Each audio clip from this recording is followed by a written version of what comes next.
Habrán escuchado algo interesante que hoy nos regaló la palabra en tercia. Tienen el corazón espeso como grasa. No me refiero a ustedes, pero es una comparación muy vivaz. ¿Qué dicen hoy que hay que evitar los médicos? ¿Qué es lo que tenemos que hacer? La grasa cardíaca, digamos así, es peligrosa, ¿no? Es decir, podemos tener un episodio muy grave si no cuidamos ese aspecto. Pero hay una grasa peor, que es la grasa que obnubila el pensamiento, la grasa del corazón. Corazón como en la antropología judía, como el lugar de la reflexión, del encuentro con Cristo.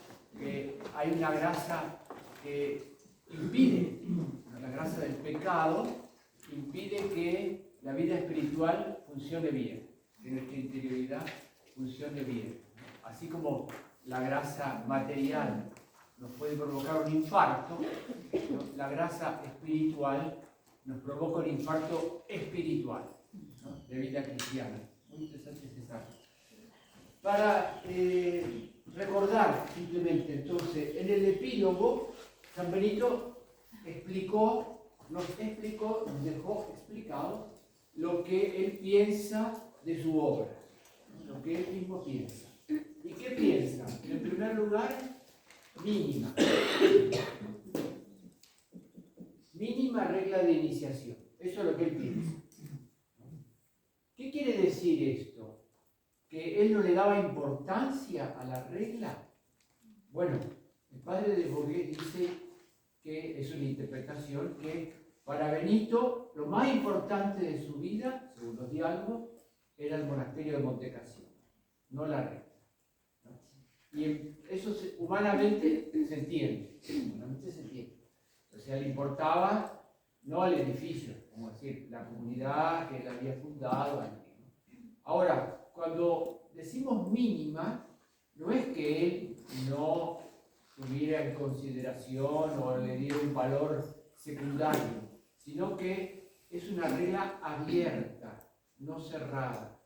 ¿Qué quiere decir abierta? Él no consideraba que al escribir la regla ya estaba todo terminado, justamente al revés del maestro. San Benito abre la posibilidad de que su regla sea enriquecida, podríamos decir incluso mejorada, mínima. Después nos decía que su principal fuente era el Antiguo Testamento y el Nuevo Testamento. ¿Qué página, no? Del Antiguo y del Nuevo Testamento no es norma rectísima de vida. Esto siempre, cuando yo decía ayer, ¿no? Cuando yo leo la regla, sería ideal personalmente, sobre todo, tener cerca la Sagrada Escritura y lo que hoy escuchamos en tercia, la Constitución, que es la actualización. Y en tercer lugar, los padres. Los padres del monacato y de la iglesia. Mejor al revés. Padres de la iglesia, San Basilio, padres del monacato, Juan Casiano, y los apoteos. No les pongo todo, pero tienen en la regla. Estos son los tres puntos claves para entender qué él quiso hacer. Es lo que él dice. O sea, no tenemos que inventar nosotros lo que San Benito quiso hacer. Porque a veces yo veo que algunos empiezan a elucubrar y dicen, San Benito quiso hacer esto. No, él lo dice. Lo que pasa es que no lo puso en el prólogo, sino en el epílogo. Dice que yo quise hacer una regla para empezar el camino de la vida monástica, basado en las Sagradas Escrituras, Antiguo y Nuevo Testamento. El hecho que él mencione los dos es clave también. Hubo toda una polémica en el periodo patrístico, sobre todo movida por los gnósticos, desvalorizando el Antiguo Testamento. Algo que también todavía seguimos escuchando. ¿Por qué ustedes rezan esos salmos espantosos? ¿O por qué la liturgia tenemos que escuchar algunas lecturas, ¿no? Cuando siempre para nosotros hay una unidad. No podemos comprender el misterio cristiano sin la ayuda del Antiguo Testamento, historia de salvación. Y los padres, ¿no? Los padres es algo que también tenemos que aprender a valorar y a tener presente en nuestra vida cristiana. Los padres acá podemos tomar en un sentido amplio, ¿no? Para nosotros, fundamentalmente, la tradición monástica cristiana. Antonio, San Bernardo, decíamos ayer, ¿no? Para poner una línea de lectura. Otro dato muy importante es estas dos afirmaciones de Benito son las del Concilio Vaticano II. Volver a las fuentes, ¿no? Y el volver a las fuentes es volver a la lectura de la Biblia y a la lectura de los padres. En nuestro caso, decíamos de nuevo, los padres monásticos. Veamos ahora qué pasa con el prólogo, ¿no? El prólogo comienza con una exhortación, eso dijimos, es una exhortación o sermón de inicio de noviciado. Algunos dicen también es una adaptación de una catequesis bautismal a inicio de vida monástica. Tiene todas las características, pero evidentemente centrada sobre todo en el camino que va a recorrer el que está empezando el seguimiento de Cristo en la vida monástica. ¿Qué es lo primero que San Benito propone para quien se inicia o da los primeros pasos en la vida monástica? Es un mandato que procede del judaísmo. Shema Israel. Escucha, hijo. Conseguirse un producto primera categoría para destapar oídos, de alta potencia, si es posible. Nosotros traemos oídos llenos de ruidos y que son sumamente nocivos. Y actualmente traemos oídos contaminados por todas las redes, ¿no? El desastre que produce esto, ¿no? El famoso TikTok y todas estas cosas, ¿no? O sea, esa purificación es costosa. Shema Israel. ¿Dónde vuelve a aparecer con mucha claridad el Shema Israel? En el Evangelio de Marcos, cuando a Jesús le preguntan, después fíjense dónde, a Jesús le preguntan, ¿cuál es el primer mandamiento? ¿No? ¿Cuál es el primer mandamiento? Y él se retrotrae al Deuteronomio y dice, escucha. El primer mandamiento es escucha. Si uno no escucha, no siguen los otros. No vienen los otros. Uno tiene que escuchar para que después pueda aceptar los mandamientos. ¿Cuál es el drama del pueblo elegido? Nuestro drama también, ¿no? Que no escuchamos. ¿Sí? Cerramos los oídos a la voz del Señor. Entonces, esa es la primera afirmación del prólogo. Escucha. La segunda es el camino hacia el reino de los cielos, que es lo que plantea el conjunto del prólogo. El camino hacia el reino de los cielos. Al final del prólogo dice que vamos a instituir, versículo 45, una escuela del servicio divino. Al hacerlo, esperamos no establecer nada que sea áspero o penoso, pero si por razón de equidad, para corregir vicios o para conservar la caridad, se dispone algo más estrecho, no huyas aterrado del camino de la salvación. O sea, la meta es llegar a la salvación, llegar al reino de los cielos, ¿no? Entonces, la meta es meta común para todos, no solamente para los monjes. Todo cristiano recibe de Jesucristo el reino de los cielos y espera compartirlo con él. Para los monjes hay un camino particular o peculiar, que propone San Benito. Para proponerlo, él recurre a 2 salmos, principalmente, no solo. Propone 2 salmos. El Salmo 33.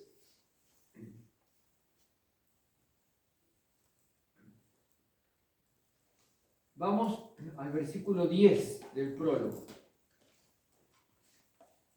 Si hoy oyes su voz, no endurezcan sus corazones. Si hoy oyes su voz, no endurezcan sus corazones. Ese es Salmo 94. Y después, el que tenga oídos para oír, escuche lo que el Espíritu dice a las iglesias. Este es un movimiento muy frecuente en los padres, que San Benito se hace eco, combinar textos bíblicos, combinan los textos. Vuelvo a decir, como ellos memorizan mucho, entonces combinan. De vuelta aparece, por 3 veces, fíjense, aparece el tema de la audición, que no es solamente audición del oído, sino también del corazón. Si oye su voz, no endurezcas el corazón, no permitas que la grasa lo tape. El que tenga oídos, que oiga. ¿Qué oigo? Lo que el Espíritu dice a las iglesias.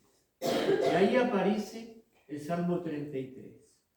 Vengan, hijos, escúchenme, les enseñaré el temor del Señor.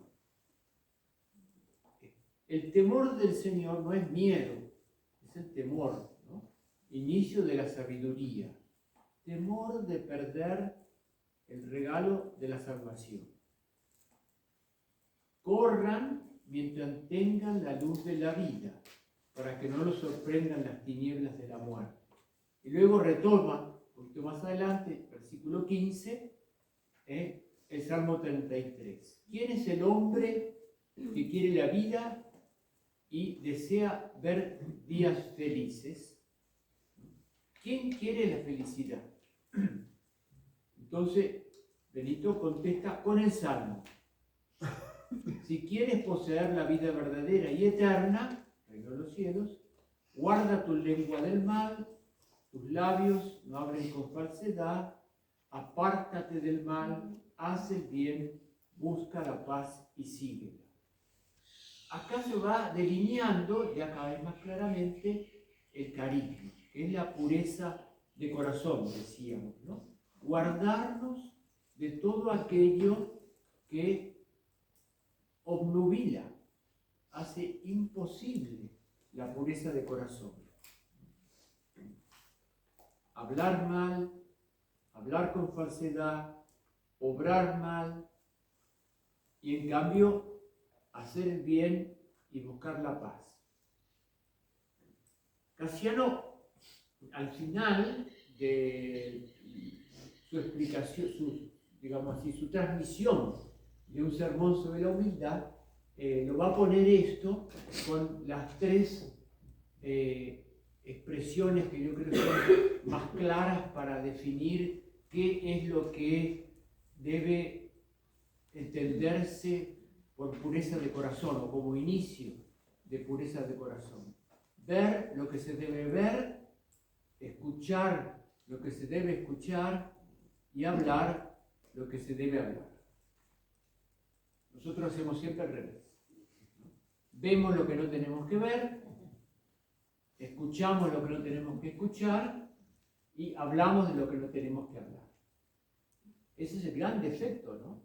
¿Cómo ya, no sé cómo llaman ustedes, pero en mi comunidad existe una palabra que se llama radio pasillo, ¿no? O sea, radio pasillo, radio corredor, ¿no? En los pasillos circulan toda clase de habladurías, murmuraciones, o sea, todo lo que no quieren decir frente a la autoridad o al superior lo manejan en radio pasillo, ¿no? Entonces, ahí está hablar y escuchar lo que no se debe. Y después, muchas veces estamos viendo lo que no tenemos que ver. Entonces, el gran desafío que San Benito nos propone es esa purificación del corazón apartándonos de lo que no tenemos que escuchar, de lo que no tenemos que hablar y de lo que no tenemos que ver. Pongámoslo en positivo. Felices los ojos, decía el Señor, ¿no? Que ven lo que ustedes ven, felices los oídos, que escuchan lo que ustedes escuchan, y feliz el que no se escandaliza de mí, feliz el que obra lo que el Señor nos ha enseñado y lo transmite. Entonces, primera ayuda que nos da San Benito para entrar en el ámbito de qué es la pureza de corazón es el Salmo 33. Segunda ayuda, a partir del versículo 22, después que ha dicho, tomando por guía el Evangelio, el Salmo 14. El Salmo 14 es uno de los grandes salmos importantes del Salterio y de la tradición monástica. Es el salmo del que hace lo que dice y dice lo que hace. ¿Quién es el único que hace lo que dice? Jesús. Y nosotros somos un maravilloso modelo de incoherencia, ¿no? Casi espectacular, diría yo, ¿no? Siempre hacemos una cosa y decimos otra, o decimos una cosa y hacemos otra. Nos cuesta mucho la coherencia, ¿no? Entonces, preguntemos al Señor con el profeta, diciéndole, el profeta es el salmista, en los padres, esto no es de San Benito, en los padres, el profeta es David, en tanto que salmista. ¿Por qué profeta? Porque anuncia la venida del Mesías en los salmos, ¿no? Y está en la línea de la ascendencia del Mesías. David es el limado, digamos así, de los reyes, en la línea real, regia, que precede al Mesías, ¿no? Preguntemos entonces al profeta, Señor, ¿quién habitará en tu morada? ¿Quién descansará en tu monte santo? Y el Señor nos responde, estamos con el Salmo 14, el que anda sin pecado y practica la justicia, el que dice la verdad en su corazón y no tiene dolo en su lengua. ¿Dónde San Benito afirma esto con mucha claridad? En el capítulo sobre la humildad, varias veces, ¿no? El que dice la verdad en su corazón y no tiene dolo en su lengua. La verdad en el corazón es lo que ayer mencionábamos. Por un lado, reconocer el pecado, acusarse a sí mismo, y por otro lado, no tener miedo o vergüenza de reconocerlo. Nosotros muchas veces tenemos vergüenza para decir, pero no para hacer. O sea, muchas veces hacemos cosas que son vergonzosas, pero después nos da vergüenza decir. Yo tenía un confesor, cuando yo era joven, por ahí, no, claro, algunas cosas le costaban. Entonces él me decía, mire, déjese de dar vuelta. Somos aburridos hasta para pecar. Siempre hacemos lo mismo. Dice, no hay mucha novedad en los pecados. No es que uno va a encontrar algo totalmente. Puede ser que haya alguna realidad que sale un poco de lo normal, pero, o sea, hay que reconocer que en nosotros hay inclinación, para la redundancia, hacia el mal muchas veces. Entonces, anda sin pecado, practica la justicia, ¿cómo? Dice la verdad, no tiene dolo en su lengua y no hace mal a su prójimo, ni difama al vecino, ni admitió que se le afrentara. Esa es la práctica de la pureza de corazón en el monasterio. Salmo 14. Cuando uno quiere saber dónde está parado respecto de la pureza de corazón, Salmo 14. ¿Por qué los monjes en los primeros siglos eligieron o prefirieron esta bienaventuranza de la pureza de corazón, porque en la bienaventuranza dice, bienaventurados los puros de corazón, porque ellos verán a Dios.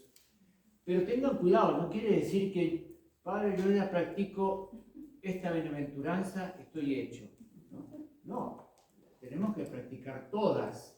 Nosotros ponemos un acento particular, especial, en la pureza de corazón, porque es la que nos va a ayudar a encontrarnos con Dios, a ver a Dios, que era un tema que era muy fuerte en la espiritualidad monástica de los primeros siglos. Tenían la obsesión ellos de poder ver a Dios. Después, en este sermón, en el prólogo, San Benito va a recurrir a un texto del Evangelio para, digamos así, subrayar que nuestra tarea es construir sobre roca, sobre piedra. Al que oye estas palabras mías y las practica, palabras del Señor en el Evangelio, lo compararé con un hombre prudente que edificó su casa sobre piedra, vinieron los ríos, soplaron los vientos, embistieron contra aquella casa, pero no se cayó porque estaba fundada sobre piedra. Entonces, nosotros podríamos decir ahora sobre el prólogo. Primero, escucha. Este es el punto de partida. Al monasterio yo tengo que ir a escuchar, o tengo que venir a escuchar. Es toda la vida, no aprendo en un día. Dos ayudas, el Salmo 33 y el Salmo 14, ¿no?, que él nos propone San Benito. Salmo 14, sobre todo, nos va a ayudar con el tema de la pureza de corazón. Voy a subrayarlo acá.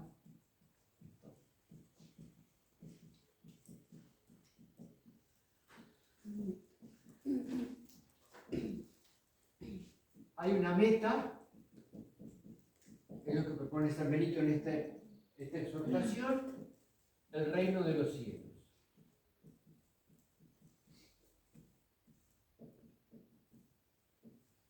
En este tema, San Benito es muy tradicional, es decir, él sigue la línea de los pensadores o los teólogos del monacato primitivo, principalmente la línea de Evagrio y Casiano.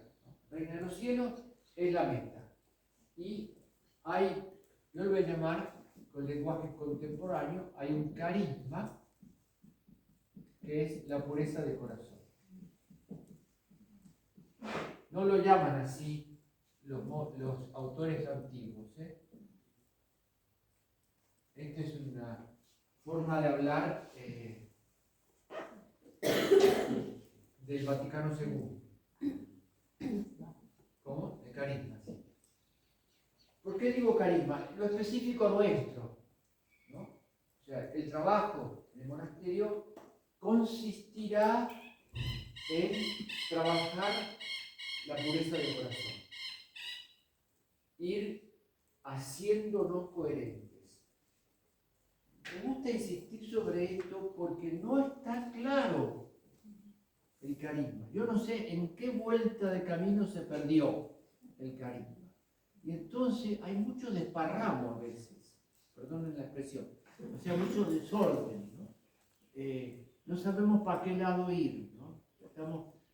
Todo monasterio tiene que, toda comunidad, todo monje, toda monja tiene que tener claro que este es su ser específico, lo que me determina a mí, lo que me tiene que mover cada día, cómo yo voy realizando en mi vida la pureza de corazón.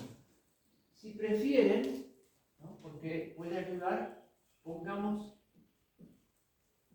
bienaventuranzas.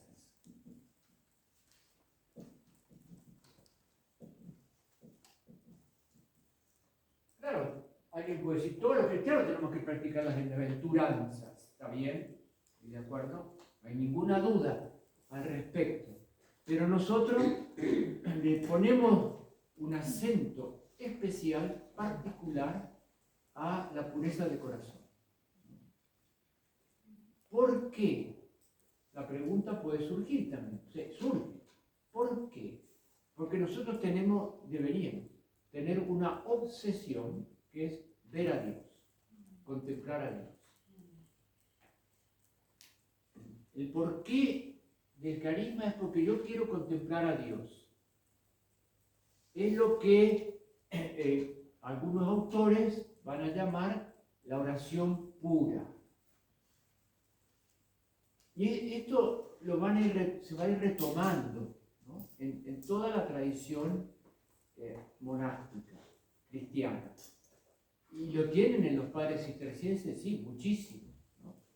Los padres cistercienses muchas veces adornan esto, ¿no? Con toda esta profusión de símbolos, ¿no? Los olores, las flores, los frutos, ¿no? Hay toda una simbología muy propia de ellos, ¿no? Yo siempre me acuerdo, ahora están por publicar de vuelta la colección de padres cistercienses, ¿no? Y yo hice un trabajo para esa colección, traduje las homilías marianas de Amadeo de Lozano, hace muchos años, cuando era una criatura. Entonces, en esa traducción, siempre me impactó mucho el recurso, ¿no? A toda esta simbología que utiliza. Entonces, está permitida la simbología siempre que no, los símbolos, la figura, que no pierdan de vista ese punto. La pureza de corazón es nuestro carisma, pero no es la meta, es un medio. ¿No? Es un medio. ¿Un medio para qué? Para llegar al reino de los cielos. ¿Y lo vamos a alcanzar en esta vida, la pureza de corazón? No. Es un trabajo continuo. No tiene descanso en esta vida. No hay descanso. Siempre habrá que volver a trabajar sobre eso. Con esto, yo lo que quiero hacer ahora, a la medida que podamos con el tiempo, es tratar de darles algunas líneas de lectura de la regla, como para que ustedes digan, bueno, quiero profundizar el prólogo. ¿Qué hago? Acá tienen 4 opciones de trabajo. Trabajar el tema de la escucha, por ejemplo, ¿qué es escuchar en la Sagrada Escritura? ¿No? Suelo usar esta comparación, que el pueblo de Israel tuvo un largo periodo muy difícil de escucha, de formación a la escucha, en el desierto, muy largo. En el desierto aprendió con mucha dificultad a escuchar. Pero ¿qué pasó cuando llegó a la tierra prometida y se encontró con rituales paganos que eran mucho más entretenidos que la religión que ellos tenían en el desierto?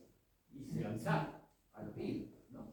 El profesor decía, era como pasar de haber escuchado durante muchos años solo sinfonías de Mahler a pasar a escuchar cumbia sinfónica.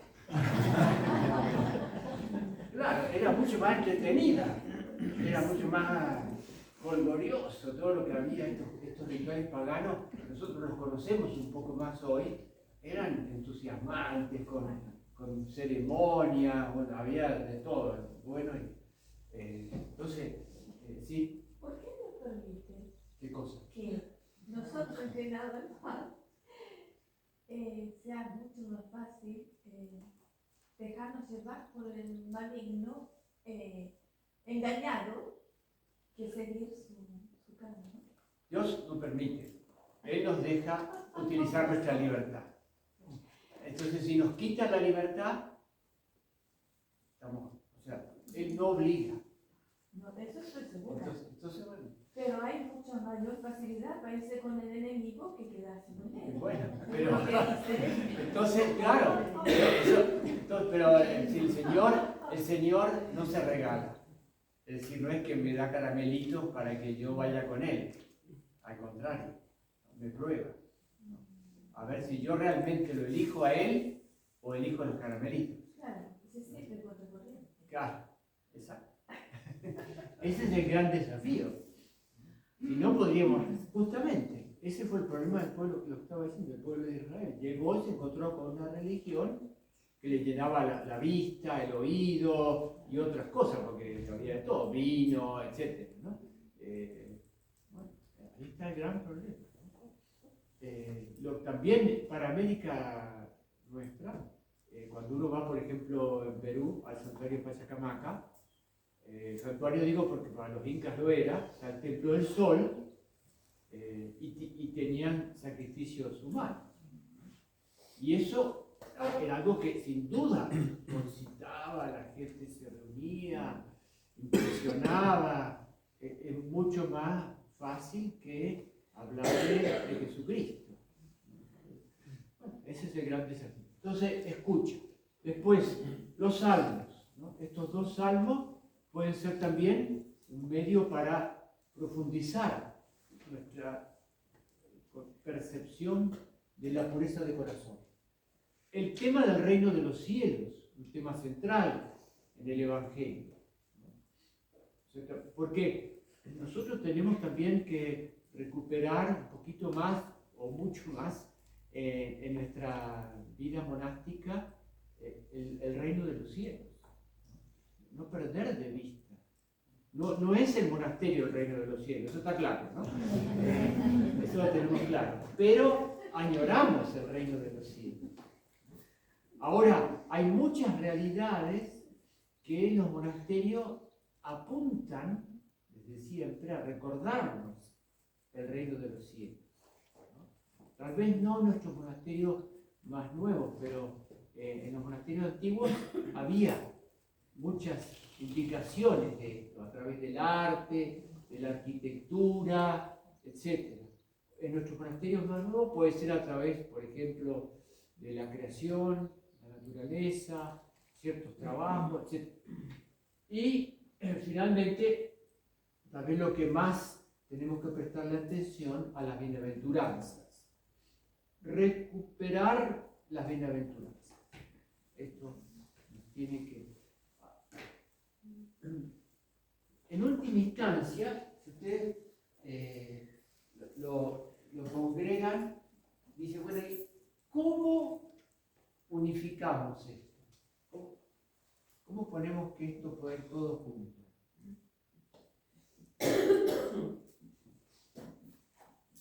Jesucristo.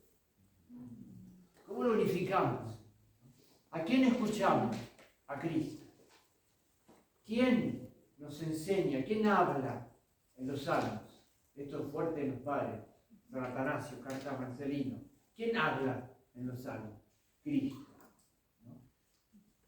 ¿A dónde nos invita Cristo? O más, ¿qué nos hace presente? Porque Él dice, acá está el reino de los cielos. Cristo. Y la bienaventuranza. La nueva ley. ¿No? Sube a un monte, cual nuevo Moisés, y proclama una nueva ley, la bienaventuranza. Por tanto, el prólogo es decirle a alguien que llega al monasterio, mire, agárrese con uñas y dientes a Jesucristo, no lo suelte, ¿no? Y ofrecerle formas de agarrarse, ¿no? Es como si, esto que se usa mucho ahora, hubiera una pared para subirla y hay que aprender a subirla, una pared que usan ahora, ¿no? Entonces uno le da algunos instrumentos, unos zapatos especiales, unas clavijas, algunas cuerdas, para que vaya subiendo. Bueno, ahí tienen 4 que Jesucristo nos provee. 4 cuerdas para subirnos con Jesucristo. Vamos al capítulo primero. Voy a ir un poquito rápido, simplemente porque yo no pretendo comentarles cada capítulo. A partir del capítulo primero, ¿puedo borrar esto? Sí. Vamos a...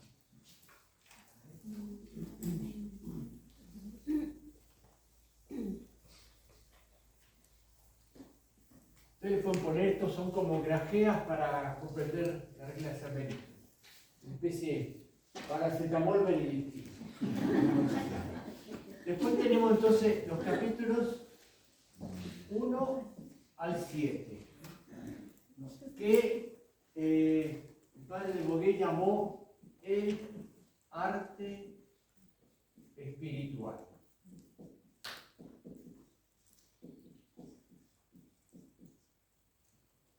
En estos capítulos hay dos pilares que tenemos que tener presentes, siempre la Sagrada Escritura, eso lo de por supuesto, ¿no? Dos pilares que tenemos que tener presentes son la regla del maestro que dijimos ayer y Juan Casiano. Son dos capítulos marcados especialmente por la regla del maestro y Juan Casiano. Alguien dijo, y totalmente cierto, que Benito hace su operación quirúrgica, saca lo que él no ve que deba mantener la regla del maestro. ¿Por qué puse Juan Casiano? Parte de Juan Casiano viene por el lado del maestro y otra parte seguramente por las lecturas personales que San Benito fue haciendo. La Sagrada Escritura siempre permanece como apoyo esencial, ¿no? Eso no se preocupa. No en todos los capítulos con la misma fuerza. El capítulo primero, vamos ahora a ver, vamos a pasar ahora a ver, tiene dos aspectos que hay que subrayar. Ante todo, la definición del destinatario de la regla. ¿Para quién se escribe la regla? ¿Quién es el que recibe la regla? Él ya explicó al final, o va a explicar al final, cómo él la concibe, su obra como él la ve. Ahora, en el capítulo primero, versículo 1 y 2, dice quién es el destinatario de la regla. Es sabido que hay 4 clases de monjes y empieza con una. La primera es la de los cenobitas, koinos bios, que viven en comunidad.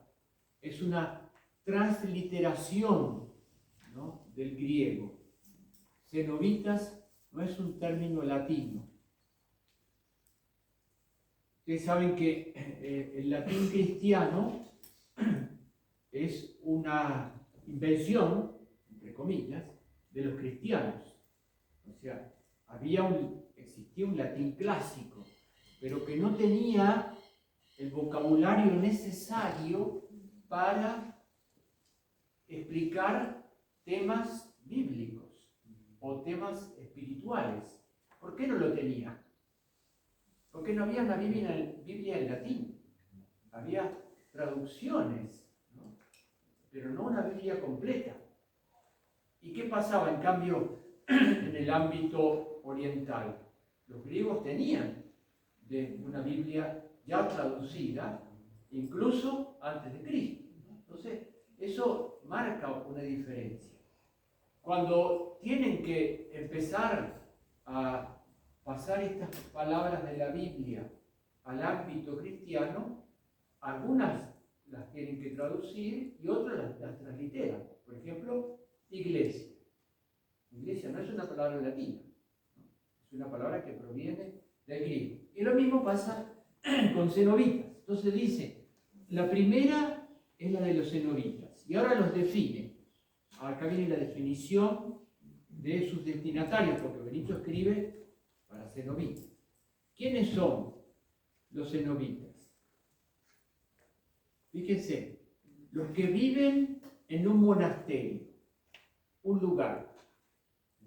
en un lugar. Es decir, los que tienen estabilidad en un lugar. Y militan, ¿no? Es decir, sirven bajo una regla y un abad. Hay tres elementos entonces que constituyen nuestra vida en común. Estar en un lugar, llamémoslo estabilidad, no hablemos de voto porque San Benito acá no habla de voto, pero estabilidad, ¿no? El padre Jean Leclerc decía que él tenía estabilidad en el avión. Y algunos monjes más o menos hacienda, ¿no? O estabilidad en el auto, ¿no? Entonces, bueno, puede ser que esta estabilidad, pero hay necesidad de pertenencia a un monasterio, ¿no? Y esto no es solamente espiritual, sino también canónico actualmente. Uno pertenece a un monasterio. Pueden tener, por ejemplo, una hermana, como tienen ustedes, sirviendo en Roma, ¿no? Pero pertenece a este monasterio. Y ese término monasterio se puede entender como de comunidad, como de estabilidad en Cristo, bueno, en la comunidad. No, Si yo se creo cambia la comunidad del lugar. que es muy material, es decir, es un lugar, con un edificio, ¿no? Monasterio tiene doble acepción, o es la ermita, porque la llaman muchas veces al monasterio, usan la palabra para hablar de una ermita, de una casita donde vivían, o el caso de los pacomianos, un edificio. Pero aún, en el caso de muchos monasterios, el edificio no es único, ¿no? Viven como en casa muchas veces, vivían como en casa, porque eran comunidades muy grandes. Creo que lo que ella quiere decir es que la estabilidad, nosotros cuando hacemos el voto de estabilidad, hacemos el voto de estabilidad en una comunidad. No, pero acá no habla de voto de estabilidad. O sea, no se trata de voto de estabilidad, acá se trata de yo estoy en un lugar, ¿no? Y la estabilidad puede cambiar, sí, evidente, sí, y cambia, de hecho cambia, ¿no?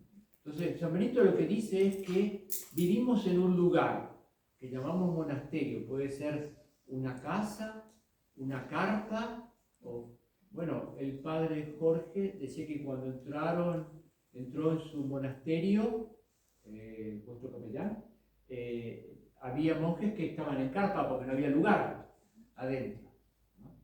¿Era Spencer o Getsemaní? Que había en el claustro unas carpas porque no había lugar para todos los monjes, ¿no? Entonces, bueno, puede ser, por eso digo, yo creo que no es tanto un concepto jurídico espiritual, sino están en un lugar.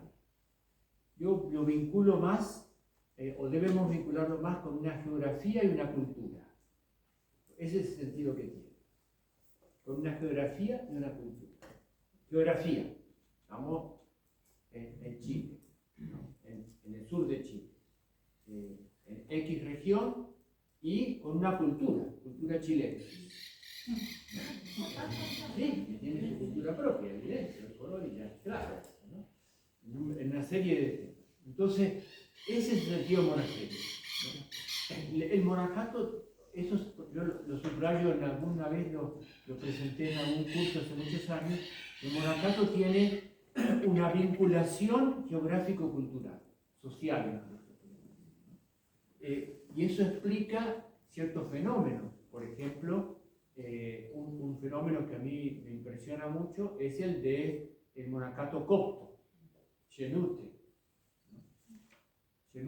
Un abad que tenía bajo su mando 3 monasterios, entre los 3 superaban los 3.000 monjes y monjas, porque él tenía 2 monasterios de monjes y 1 de monjas.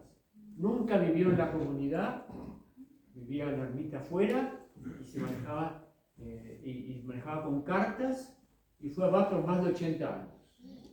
Vivió hasta los 118, una cosa así. Al final, ya muy viejito, renunció, porque ya no podía escribir, no podía hacer nada. Bueno, entonces, monasterio sería esto, más que estabilidad, ¿no? Eso sería. Y segundo aspecto, bajo una regla. El cenobita acepta una regla de vida. El cenobita acepta una regla de vida. Pero acuérdense que la regla de San Benito no se impuso enseguida. Tardó mucho tiempo en ser la regla que van a seguir los monasterios. Y había muchas reglas mixtas que combinaban una o dos o más reglas, ¿no? Podríamos decir que recién a partir del siglo IX, X, la regla San Benito empieza a quedar como la única regla, ¿no? Pero muchos monasterios tenían reglas combinadas. Y tercero, lo más horrible de todo, dijo alguien, un abad. Un abad, ¿no? Así decía alguien, ¿no? Esto es lo más difícil, ¿no? Para ambas partes, digamos así. Entonces, San Benito propone para nosotros, los que vivimos en comunidad, un lugar en el cual habitamos, que él lo llama monasterio, o sea, está en una determinada parte de este mundo, con una regla que nos une a todos, teniendo siempre presente que él dijo que es mínima y que se apoya en la escritura, ¿no? Y un abad. ¿Cuál es la función? Ahí viene el tema crítico. ¿Cuál es la función del abad para San Benito? ¿Qué es lo que le toca como tarea específica al abad según San Benito?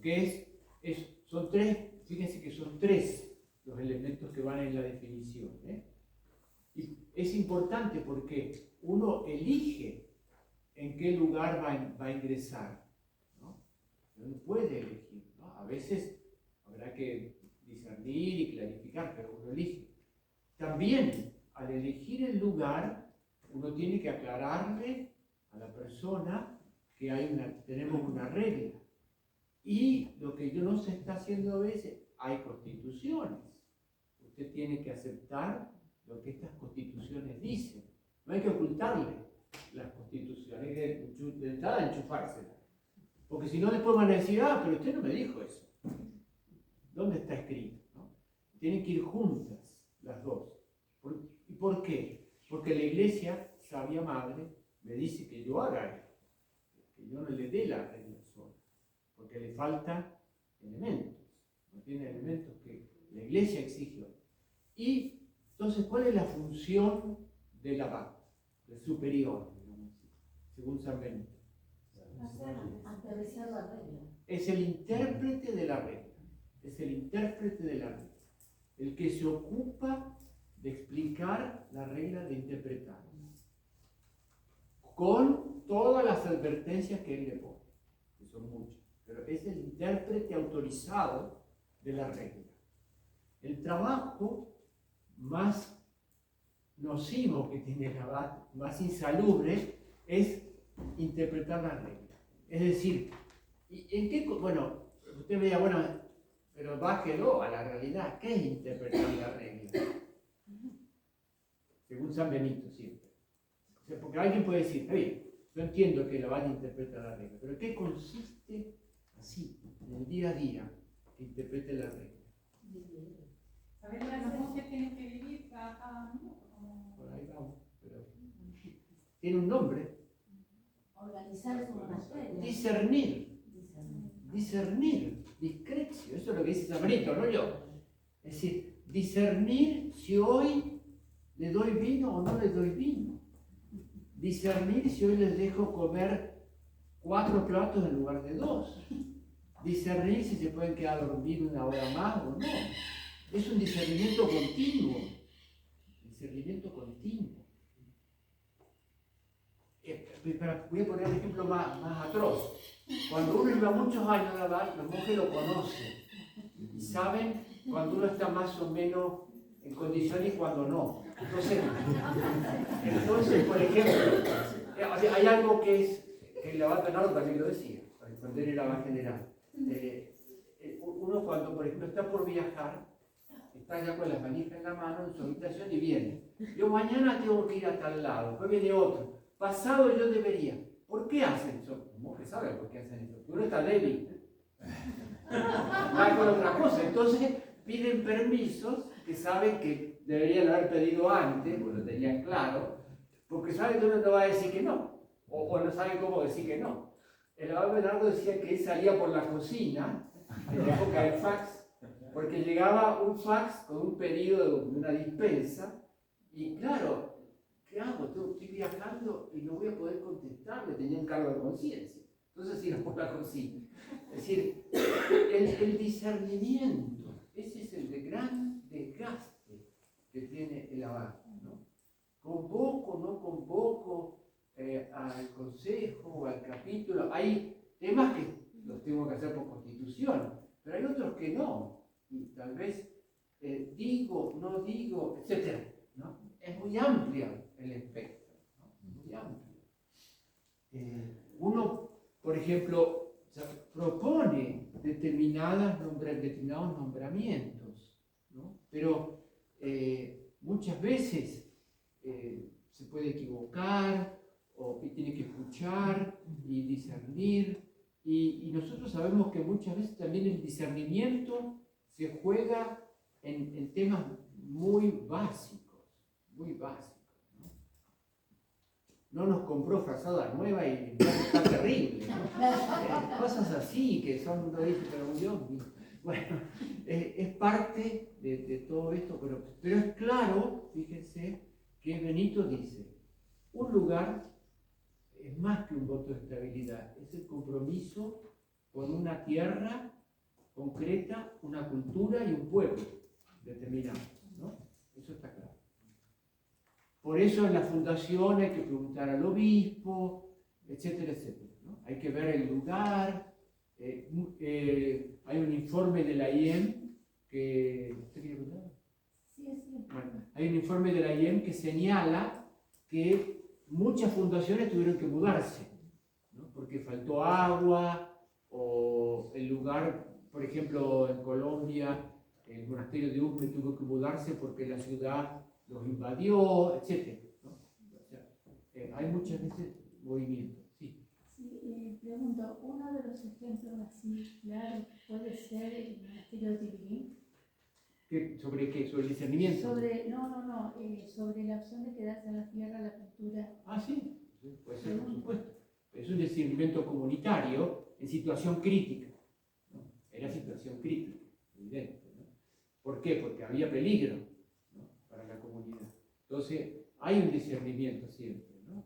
Un compromiso que en algunos momentos uno puede decir, bueno, pero con el mismo argumento, si tan extremo, puede ser que yo tenga que mudarme porque no hay agua, una cosa mucho más simple.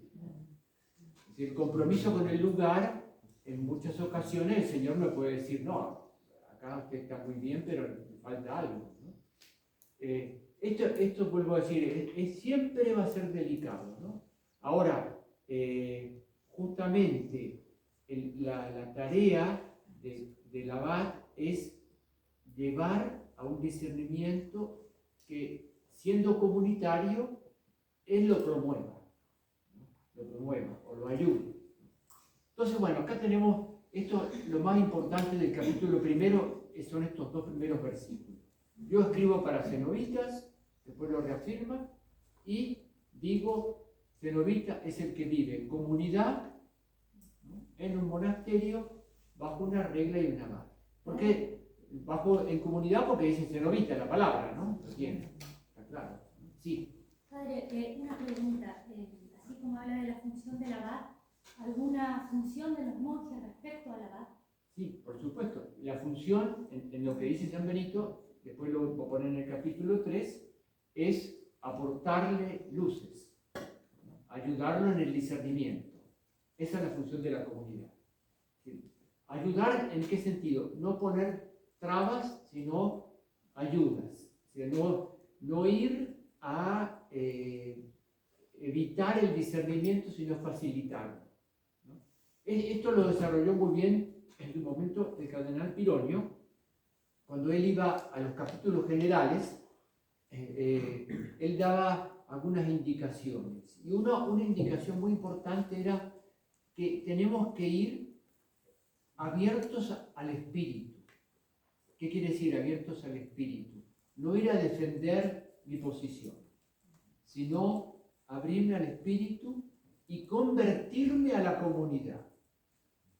Una conversión a la comunidad. Yo voy con este pensamiento.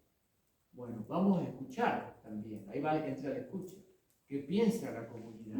Y puede ser que yo tenga que modificar, ¿no?, mi punto de vista, o no, ¿no? Ese es el aporte de la comunidad. La comunidad, en el capítulo 3, Benito propone que, con buen ánimo, porque dice que no vaya a ser que uno defienda posiciones o vaya a atacar, clarifica, ayuda al discernimiento del superior. Haz todo con consejo y nunca te arrepentirás, es permitir que mi discernimiento se enriquezca con el aporte comunitario.